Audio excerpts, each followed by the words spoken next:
In today's video, I'm going to teach you how to fix the connection unstable issue in FaceTime on your iPhone. Issues like these can be frustrating, especially when you're trying to connect with loved ones or colleagues. Let's walk you through some simple steps to enhance the stability of your FaceTime calls. First and foremost, it's crucial to check your internet connection. A weak or unstable internet connection is the most common cause of disrupted FaceTime calls. Ensure you're connected to a strong Wi-Fi network or a reliable 5G connection. If you're in a location with dubious network strength, this is the first area to investigate.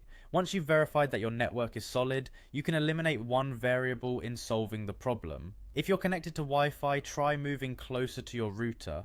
This simple action can make a huge difference in signal strength and connectivity stability. Alternatively, if the option is available, switch to a different network that might offer better signal quality. Next, it's time to restart the FaceTime app itself. Sometimes applications can become sluggish or encounter glitches, and a restart will do the trick.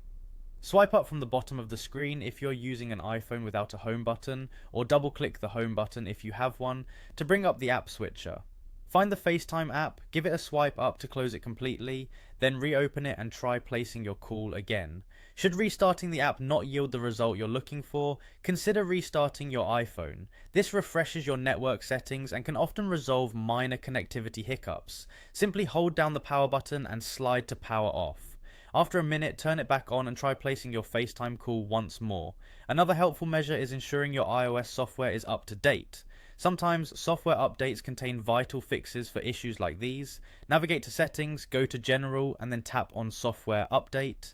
If a new update is available, download and install it. This could potentially resolve the connection instability. If you've tried all of the above steps and the issue persists, resetting your network settings might be the next best course of action. Be aware that this will erase all saved Wi-Fi passwords, so it's best to use this option as a last resort. To do this, head over to Settings, choose General, then Transfer or Reset iPhone, tap on Reset, and finally select Reset Network Settings. By following these steps, you should be able to restore the stability of your FaceTime connections effectively. Remember, maintaining a strong internet connection and keeping your software updated are key preventive measures against future connectivity issues. We hope you find these tips helpful and feel free to reach out if you have any more questions or need further assistance.